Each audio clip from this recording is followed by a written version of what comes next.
listen, so at this point, I would like to invite our panelists up. The inimitable Frank DiBello, and he is, as Bertie said, just retired.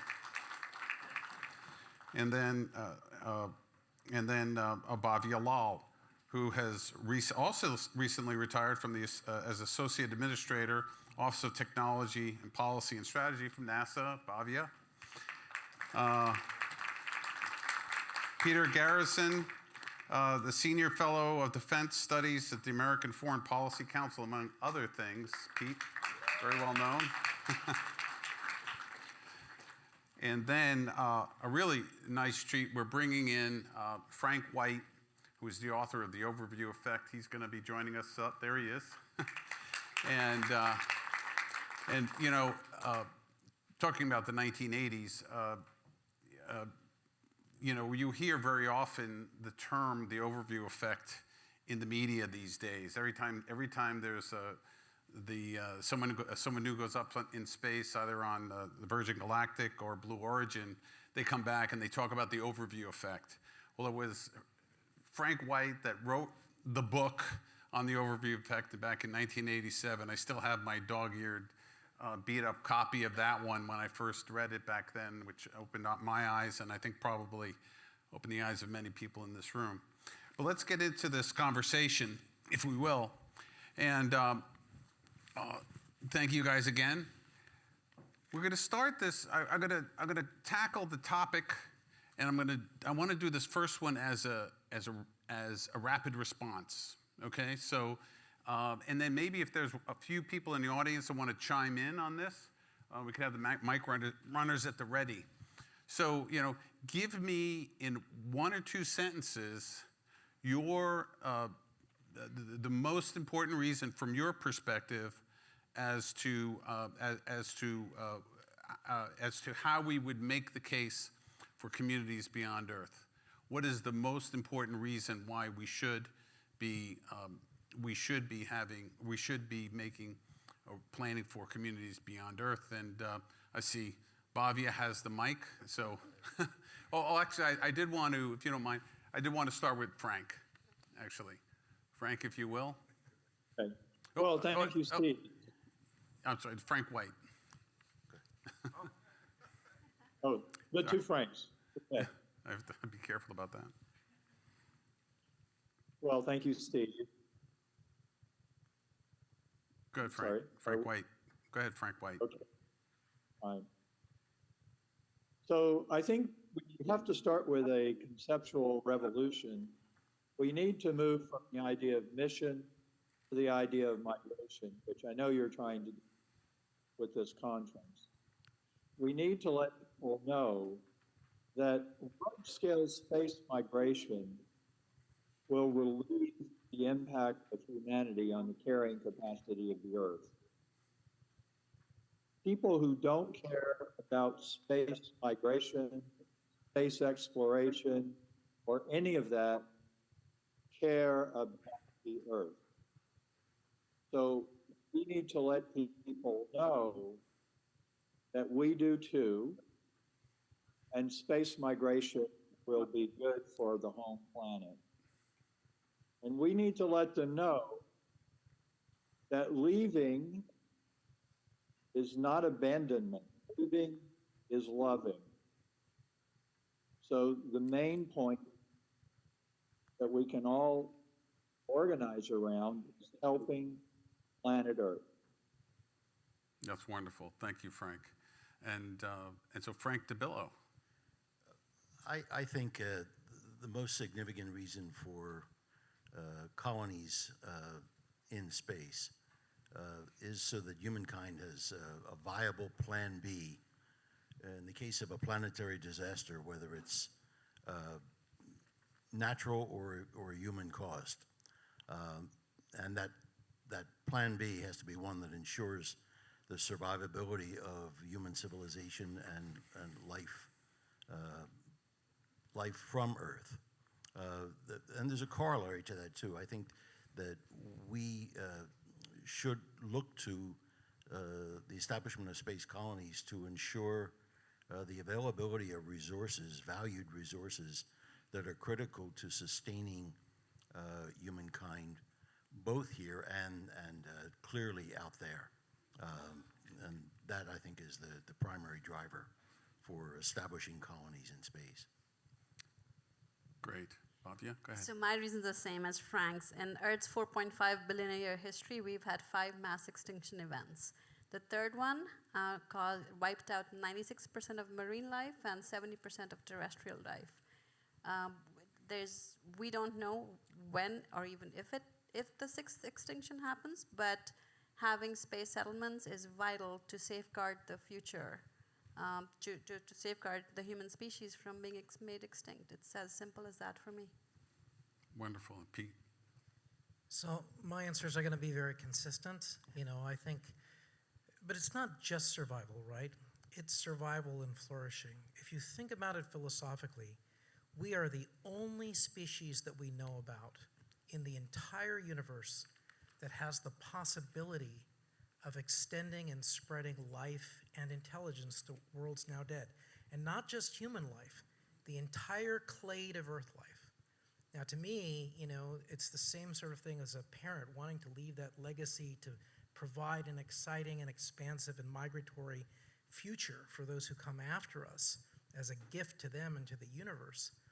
But not everybody, of course, is convinced by that, and so it's very important to talk about how that process of moving out ends up being good for everybody. And so we know that communities beyond Earth are going to need and create all kinds of new technologies and provide access to entirely new resources, vast amounts of energy and materials which enable an uplift, an economic uplift of the human beings that exist today. And so that is a secondary reason that I think it's critical to go for those expansion of communities beyond Earth. That's great, Pete. I love these answers because they are looking, these individuals are looking at the future in the very, very biggest terms. And it's not just about how do we develop an economic advantage for our nation or community in the near term. It's about looking at what is in the distance and how do we build towards that. Any mics? Any hands? And there's Gary. We'll hear from Gary, and then we'll just move on. Can Gary get a mic?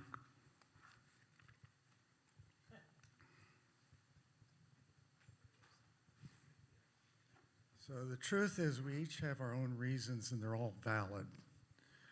But I want to sum all of them up by quoting Steve Wolfe from about 35 years ago. Oh, no.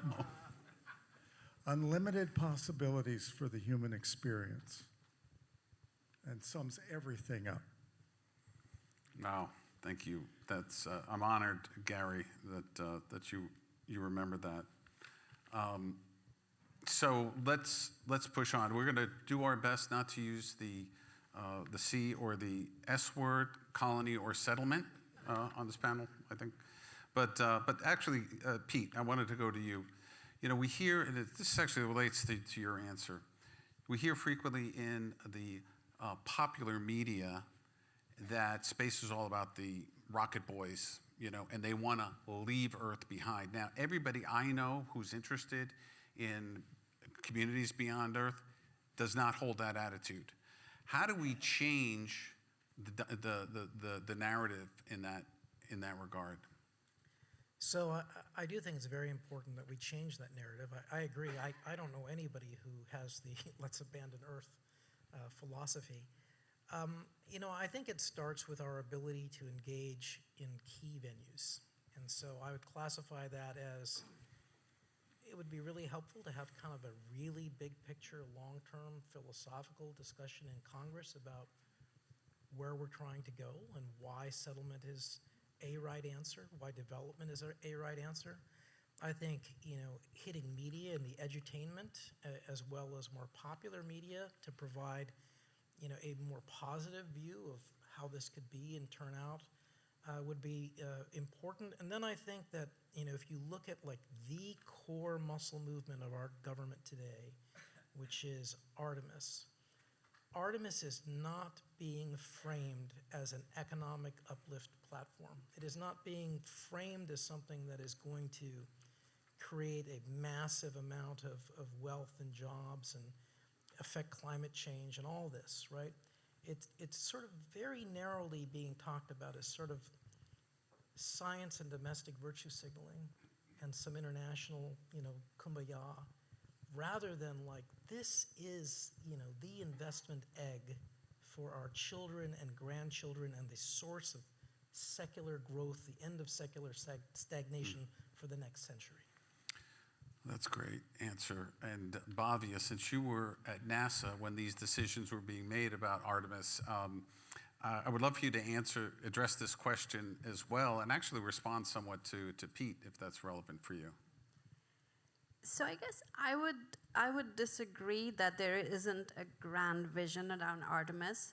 I think I think the reason we don't hear it as much is because people are, there's a near-term decisions. People are just thinking about the next year budget and what are we going to be able to get done this year? What happens when the budgets get cut?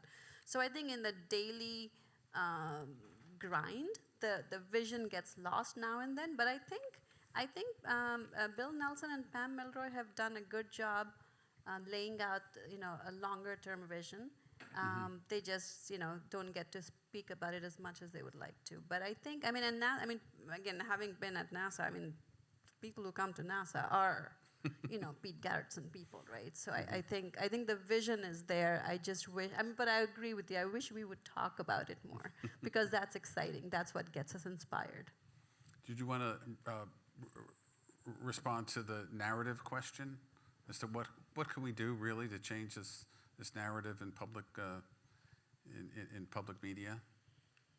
Yeah, I think we need to emphasize that intrinsic connection between what the S word may do and benefits on Earth. We need to talk about the benefits that we've seen in the past and the benefits that we see: sustainability, mitigating environmental degradation, access to resources.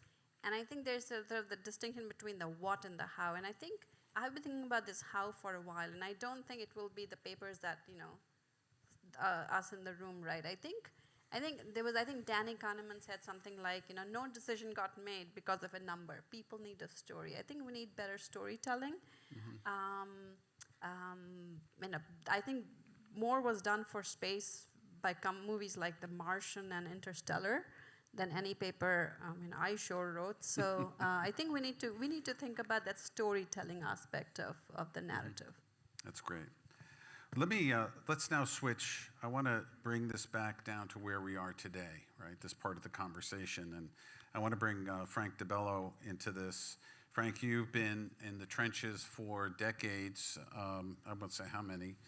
And on work, although we do know that You've already divulged the 50 years. That's 50 years, but we do know that your roots go back to this O'Neillian vision of this potential for space. Like so many in this room, you start with this vision, then you go to work and try to do what you can. And you certainly, more than others, have done what you could in the private sector to make this happen.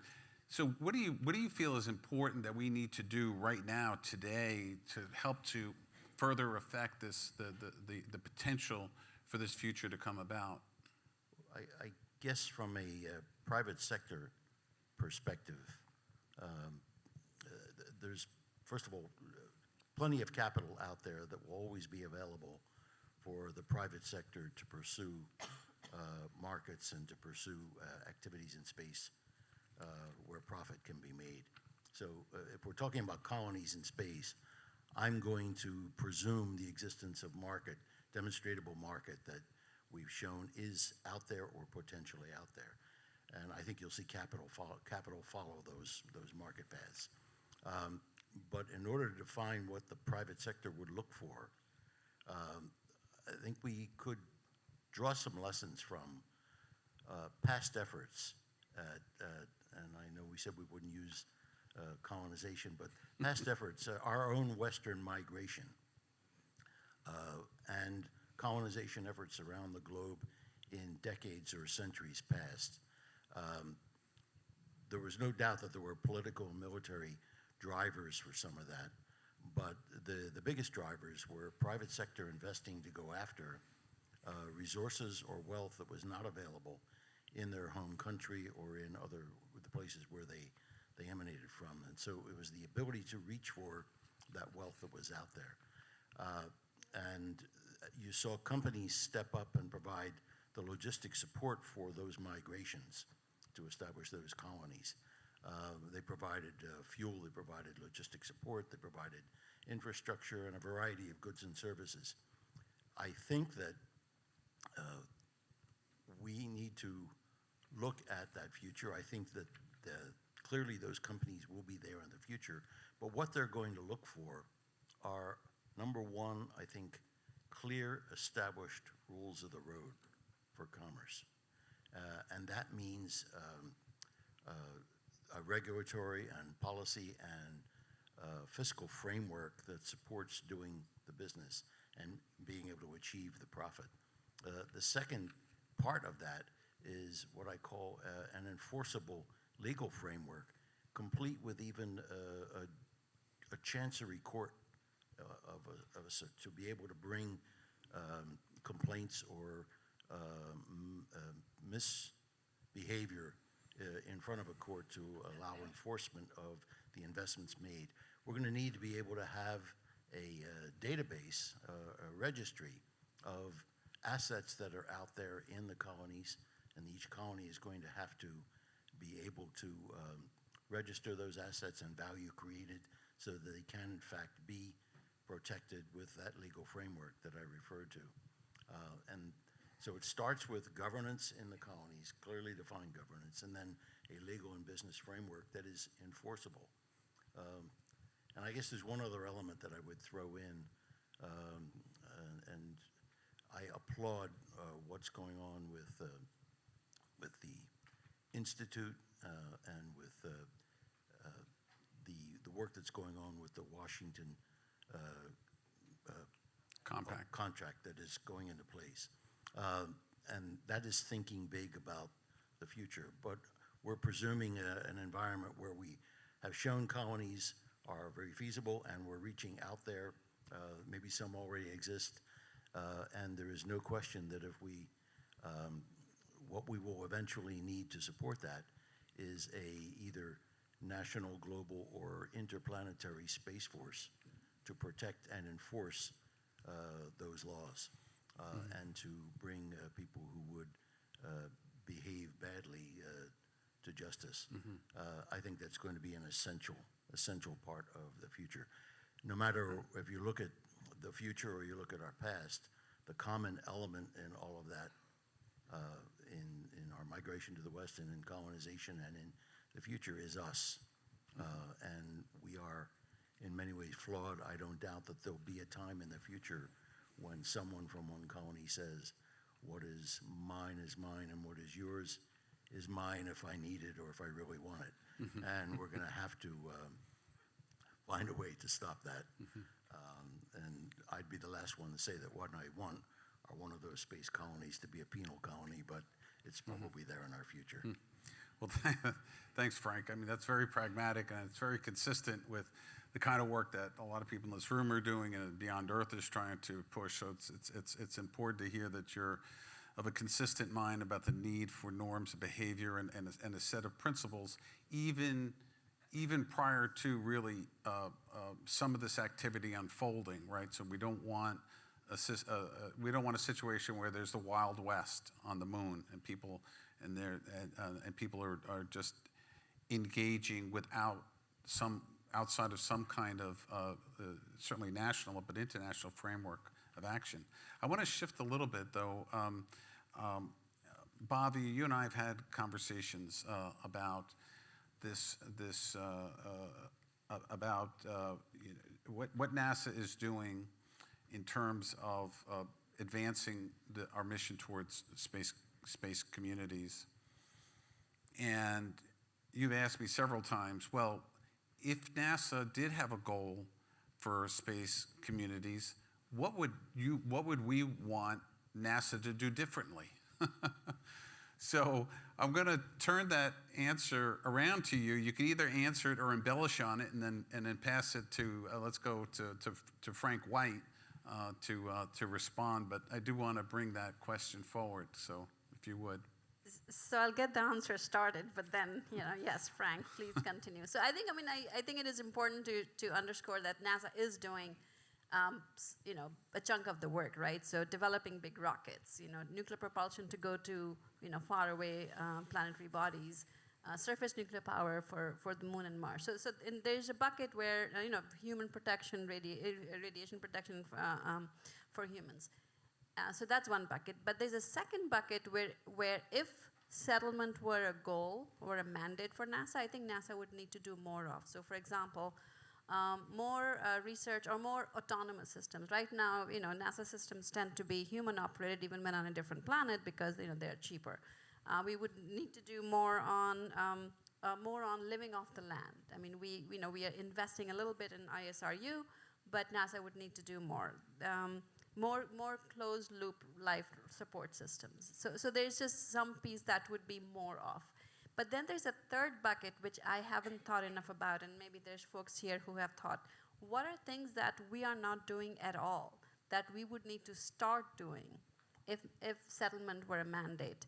And I can think of a couple things. One would be, the first one's kind of controversial. I don't think NASA or anybody does any R&D on human reproduction in space. I mean, if we are going to be living in space, that's something that we need to get on top of. I don't think that gets done. Another one that actually a lot of you do talk about is the effect of partial gravity on the human body. I think we don't do it. We need to do more of. And a third one, which actually is of high interest to me personally, is developing viable economic models and incentive structures on how such a system would evolve. What would be the combination of science exploration, commercial activity, tourism that would need to be done? So those are the things that come to mind, but I'm sure Frank has thought long and hard about it, so happy to hear more. Frank, your thoughts? Yeah, well, I would say, first of all, that if we make a commitment as a planet, as a planetary community, to large-scale space migration, which we haven't done yet, and I think that's the most important next step. NASA could be a very important agency in what Bhavya is talking about here, which is being an enabling agency. Where are the difficulties? Where are the challenges?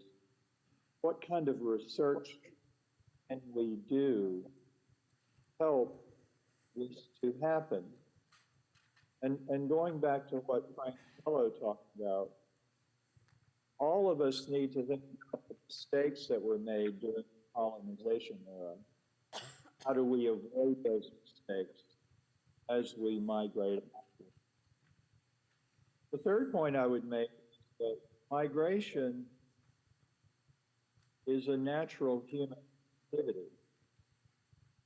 Human beings have migrated for thousands, if not billions of years, and it's usually to a better opportunity, however that's defined.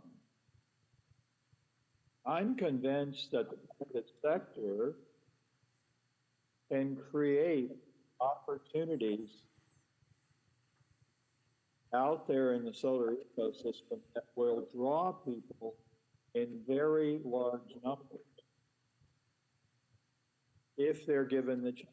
What NASA's doing right now in enabling space commerce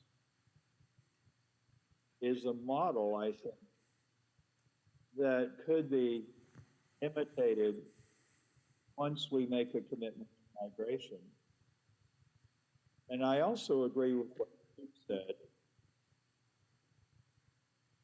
The presence of NASA anywhere in the solar system will encourage private efforts. Private companies are already encouraged by Artemis to think about, this lunar economy. So this whole idea of migration has got to be a public-private partnership. And NASA can be key to that, but they don't have to do it all. And they shouldn't do it all. It needs to be something that the private sector and government commit to, again, for the good of the planet, together. Thanks, Frank, and we'll come back to that as well, that thinking in just a little bit. I think while we're still talking about what we can do right now, I'm curious, and I'm going to bring Pete back into this. Let's talk about China and other competitors of the United States and their stated goals for human activities in space. Do you see this as a positive thing or a cause for concern, and kind of why do you feel that way?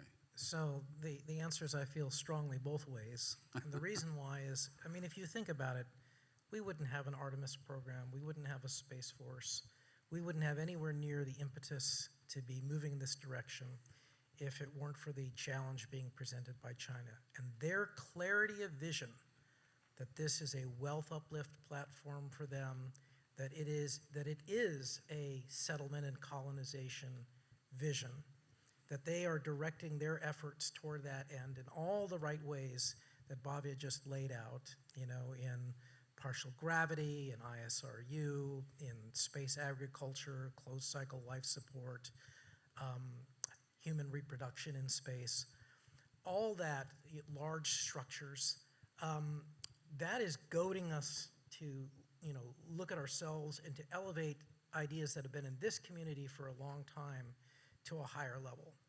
So that's great because that competition is accelerating the human potential to expand, and it's going to draw out our best energies.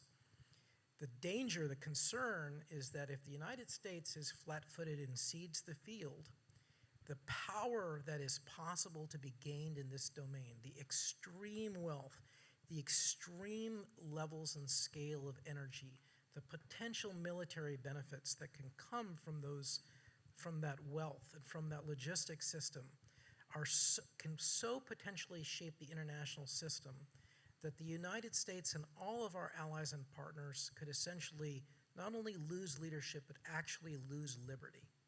And therefore, this is the key domain in which we will decide whether or not we have another American-led century, where we have a space that looks like the Pacific, where we have a Navy that has protected commerce and enabled the uplift and the extension of human rights, or whether or not we see it collapse into, an autocratic system because one power made the right bets and therefore established the power to compel the international system to its will. So that's why I say it's both an amazing opportunity, but only if we are not flat-footed. Pete, I tend to agree with you that and the fuse is kind of short. I think you'll agree that if we don't take a very forceful policy steps in the near term, that we're going to potentially lose out. So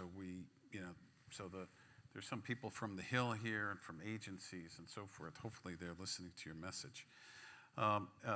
Frank, I want to come right back to you. You're talking about near term for a minute more.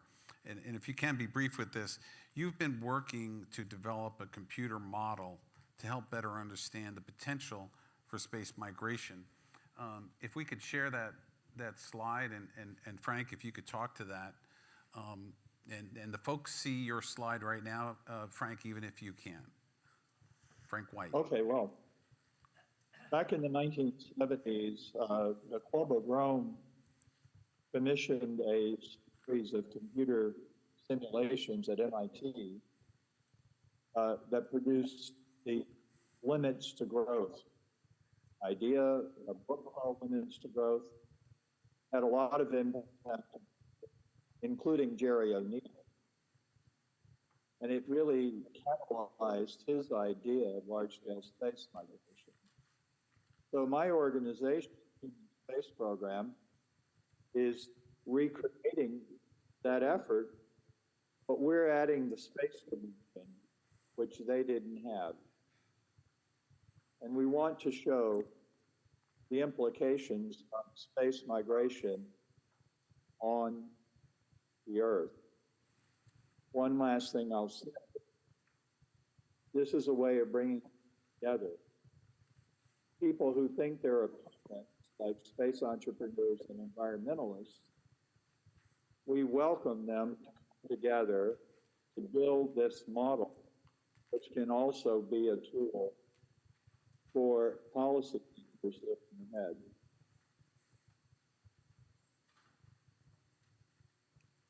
Excellent. Thanks, Frank. I appreciate that. Hopefully you'll be able to provide a link where and keep us informed on the development of this activity. I now want to move into our last section, and I want to see how this goes. Just to warn everyone, we ideally we'll end around 5:30, but if we go over, I hope that's okay. I know we have a reception that's waiting for you all outside, but I do want to delve a bit into the role of goal setting, right? So we understand that there is something, we talk about, we understand that we all have a vision for this future, right? But what is the difference between that and setting codified goals? As some of you may know that back in the 80s, I helped to pass a bill called the Space Settlement Act. And in the sense, we were trying to, thank you, we were trying to see if we could do some goal setting with regards to space settlement. Very long-term stuff. We were ahead of our time, admittedly. And several efforts have tried along the way. Frank, I think I know where you stand on this. So I want to start, actually, I want to start with Frank DiBello, if I may, the other Frank. If there were a clear national, international goal for human migration into space, how do you think that the commercial space community would respond to that?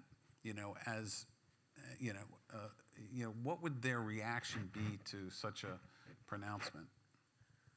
Well, I'd have to think and know that they would respond and view that as an opportunity.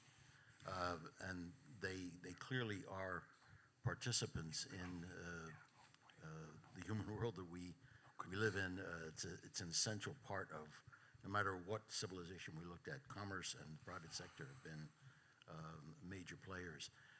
The existence of goals to literally establish colonies, so long as they were codified and backed up by clear vision and a plan that was an achievable plan and really thought through, would almost ensure that the funding would be available for the infrastructure and resources and capabilities that are required, much of which could be provided by the private sector. So they would look at codified goals to go out there, as long as they were backed up by vision and well thought out strategies for achieving them, pathways, in other words.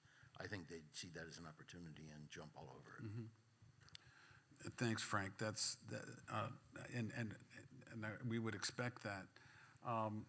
But let's back up now and ask the question, do we feel that this is necessary? Because there are some folks that feel that maybe we don't need to be setting goals. Maybe we just let future history unfold the way it's going to unfold and people, move in this direction. Pete, I'll turn to you first. I think it's absolutely essential. And let me explain a few reasons why. So first of all, if you put yourselves in that shoes, right, you could be anywhere. You could be a bureaucrat. You could be an international partner. And this is the fundamental thing. When we put something as a stated goal that codifies our vision, and a grand vision, like we're talking about here, attracts talent and capital. Which of you wants to spend your talent on a mediocre goal? Nobody, right? You want to spend your goal and your energies on a fantastic goal.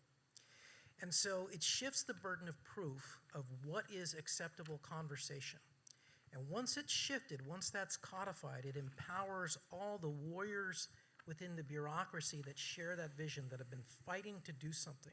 So you have empowered them. And then that sends a signal to the private sector that says, yeah, we're interested in this. This is an allowable conversation. And that means that their ability to get capital for what they do changes. So unless, and the last one I would say is, we measure our bureaucracies and we measure our countries by the size of their ambition.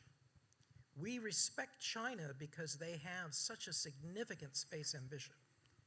And if we want the United States to be respected, it needs to have an equal or grander ambition for which there is no ambiguity. Wonderful, well said. And Bhavya, I'd like your take on that as well, if you would. So, I mean, obviously I'm energized by the vision. I couldn't agree with that more. But I am of two minds here. I mean, on the one hand, you have this, we need a North Star. That Alice in Wonderland quote, if you don't know where you're going, any road will get you there, right? So we do need that grand vision. But I'm also trying to be realistic as to where the funding will come from. And, again, putting myself a little bit in the NASA shoes, we just went through a lot of effort and activity to develop the Artemis program, to have a strategy, to have a, annual goals and all of that, and again, sort of, somewhat boring stuff, but I just wonder how much of a disruption it might be if there is this other, grander goal that I agree with, comes into play. So, Robert Lightfoot at NASA used to say NASA has a 10-pound mission in a 5-pound bag. And so if you're going to add another mission, you're either knocking out some other mission, right, or you're adding funds, or you're doing things more efficiently with more, with industry and commercial approaches. So there are ways to kind of go about it. So one suggestion I have as we are pondering and figuring out what the next step is. So in the 1980s, there was a book by Harry Shipman called Humans in Space or something, and in that he posed two questions. What's the role of government? And one question was, can humans live off the land? And the second question was, can we make money in space? And I think for most of us, we would like both of those answers to be yes, but I don't think we know that for a fact. I think we need to really put our time and investment into answering those two questions. And we are on our way, right? For can humans live off the land? We are in Artemis, Moon, Mars, and for can we make money in space? I mean, the commercial industry is here. I mean, we are making money in lots of ways already, and we are trying to do more. So maybe those two questions we can start to work on, even as we are trying to figure out how to set our big picture goals. Excellent. Jim wanted to say something. It's not a goal for NASA. It's a goal for our species. It's a goal for the Western world. It's a goal for democratic free peoples to work together on. It's definitely not a goal for NASA because that implies an obligation for NASA. Go ahead, Matt, give him the mic. That implies there's some obligation for NASA to deliver it. The question is whether or not I'm sorry, but a nation, can set that goal for itself. 35 years ago, actually more than that, almost 40 years ago, that man on the screen up there wrote a set of 21st century goals for America in space for a commission led by Tom Paine. And George Field brought him into the process of helping to draft some key parts of the report. And that was actually, you talk about your linchpins in government statements on space policy. He wrote the word settlement into that goal. Okay, and I later had to fight with somebody from MIT to keep them from taking it out. Okay, and Jerry O'Neill and I kept it in, but he was the one who wrote the word into it. But they were goals for America. It wasn't goals for, it wasn't an international commission, so they were goals for America. But that's not inappropriate. Thank you, Jim. I have to say, bravo. And somehow you must have gotten a copy of my questions, because the very last question I have is for Frank White, which says, Frank, you helped to draft the report of the National Commission on Space in 1986, which recommended.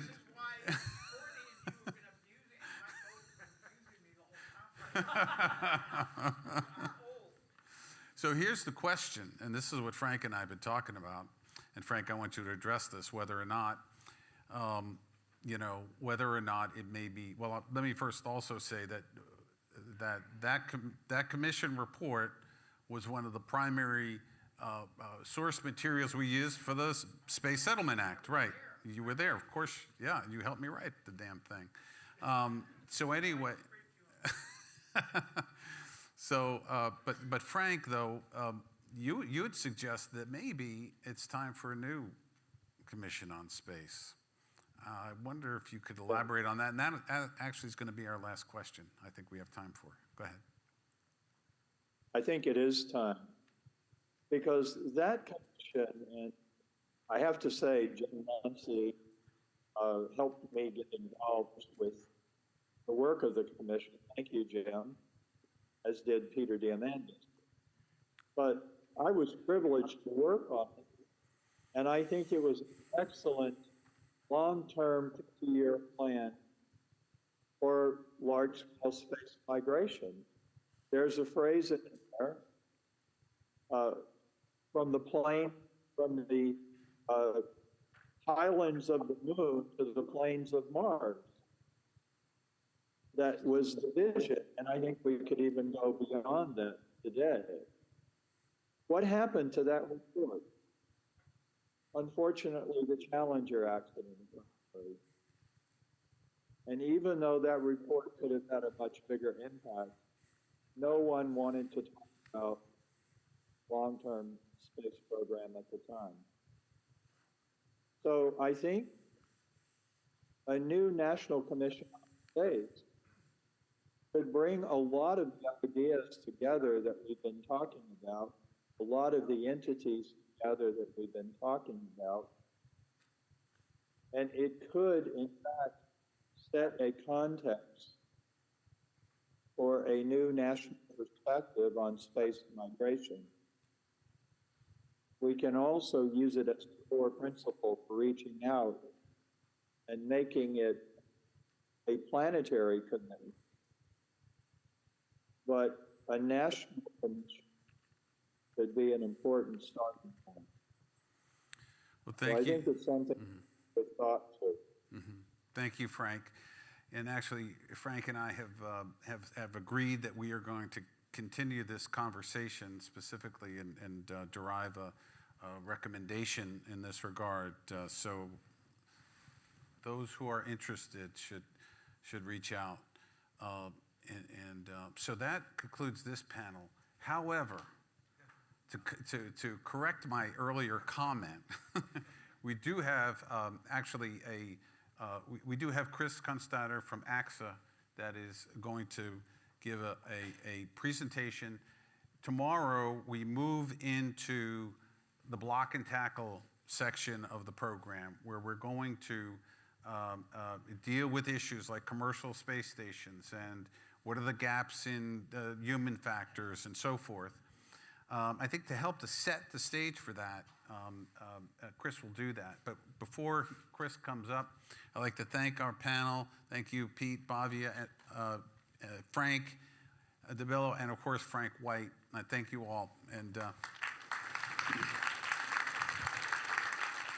so Chris, if you're, and I see him coming around. I think there's going to be a little, are we going to see another video?